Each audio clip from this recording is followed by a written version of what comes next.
I found out my parents funded my sister's secret family for years, while ignoring my son's medical bills, leading to his death. I never thought I'd write this, but my family's tragedy has utterly ruined me. It tells the story of how my sister and dad betrayed me, causing my 2-year-old son to die. There were 4 of us growing up.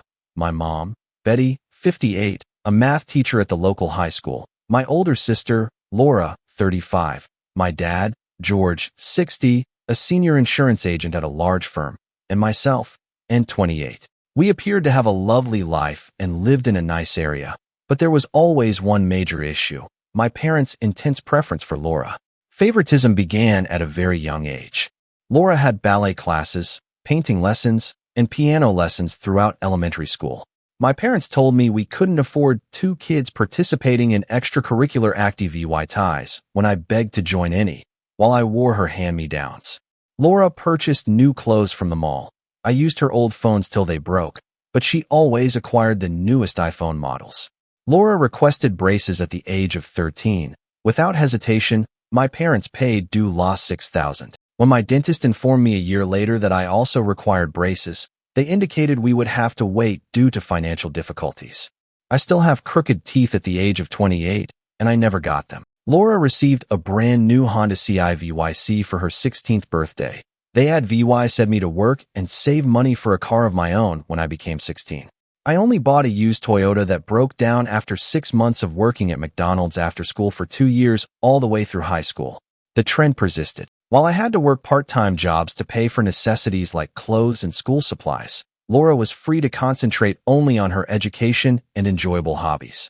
When it came time for college, I had to start at a community institution, but Laura attended a pricey elite university. My parents covered all of her costs, including a condo close to her college and a semester abroad in Paris. To pay for my textbooks and bus fare to school, I worked 2 jobs, one as a campus library assistant and another at a coffee shop. After transferring to State University, I was in my 3rd year when I met my spouse, Vyn, 30. He worked part-time at the college IT department while pursuing an engineering degree. I felt like someone actually cared about me for the first time when we started dating.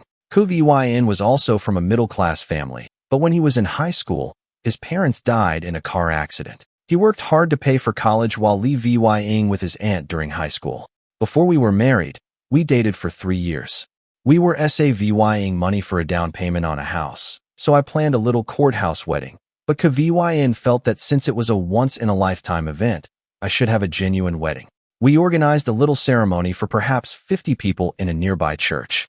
Laura said she had an important work meeting, therefore she didn't arrive. Laura had arranged a family vacation for that weekend, so my parents nearly skipped it as well. When my mom's sister confronted them about it, they abruptly changed their plans. Owen was born to me 2 years after we were married. With terrible morning sickness and gestational diabetes, the pregnancy was difficult from the beginning. The worst news arrived in 32 weeks. Doctors discovered Owen's significant cardiac issue during a routine scan. They stated that beginning immediately after delivery, he would require multiple procedures over the course of his life. Despite our grief, Vyn and I were committed to doing everything in our power to ensure our son's health. The day following Owen's birth, his first surgery was performed. Although the majority of the due law $150,000 was covered by insurance, we still had to pay due law $30,000 out of pocket. We took out loans and spent all of our savings.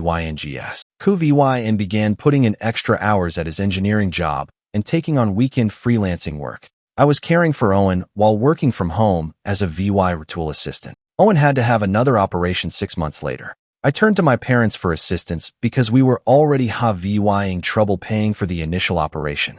They had just returned from a Mediterranean cruise with Laura that lasted 2 weeks.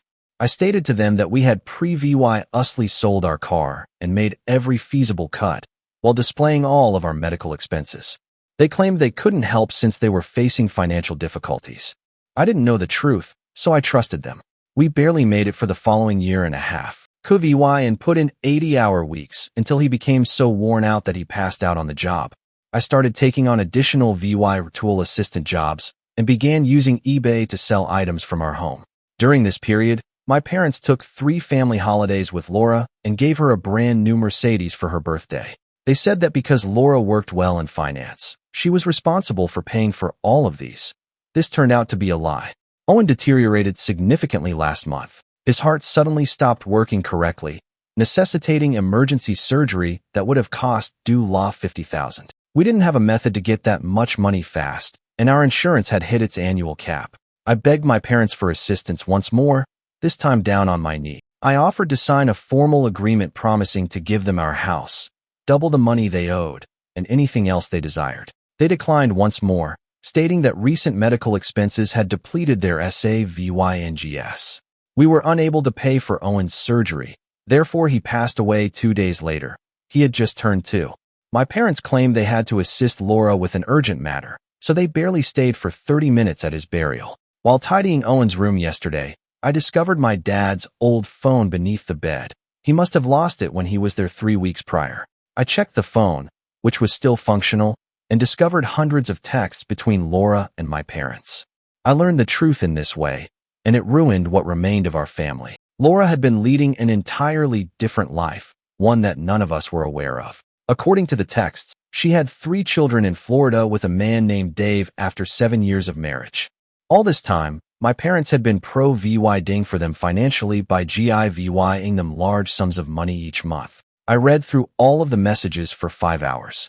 My parents sent Laura $5,000 a month to cover everyday expenditures. Each of her 3 children attended a private school that they paid $2,000 a month for. They provided coverage for their family's trips to Hawaii and Europe. They spent $400,000 last year on a Hamptons vacation home. My parents even covered the cost of their weekly lawn care and house cleaning service. The most recent correspondence concerned Laura's desire to purchase a beach property. My parents sent Laura $75,000 for the down payment 5 days before telling me they couldn't save Owen. Additionally, there were notes about the 3 new iPads and game consoles they had already purchased for Laura's children as Christmas gifts. The gifts that each child received exceeded the expense of Owen's surgery. Our monthly family dinner was held today, every month on the last Sunday. My aunts, uncles, and cousins all gather at my parents' house in an effort to keep the family close. My mom established this custom 5 years ago. Typically, about 25 individuals show there. Laura consistently excused herself from these dinners by citing work obligations. I now know that she was in Florida with her clandestine family. I went to supper with my dad's phone. I used screen mirroring to link the phone to the TV. After everyone had finished eating and gone to the living room for coffee, I displayed the financial transfers, the communications, and the pictures of Laura's covert existence to everyone. I told her how my parents refused to help save their dying grandchild, but had paid her $75,000 for a beach house. My mother began to cry and reached out to give me a hug. I stepped back from her. Sitting there, my dad gazed at the floor. With a sneer on her lips, Laura, who had actually attended this meal for the first time in years, simply sat on the couch. She informed everyone that I was being dramatic as usual, and that they should realize that she had 3 children to support and so needed the money more. I questioned her about if Tommy's life was more important than her children.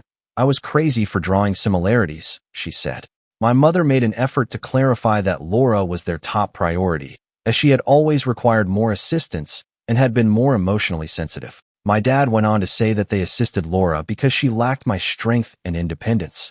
My Aunt Susan questioned them about how they could afford to spend thousands on Laura's beach mansion and still allow their grandson to die. My parents couldn't respond. Other family members began inquiring about the several occasions my parents and Laura had taken out loans from them under the pretext of crisis.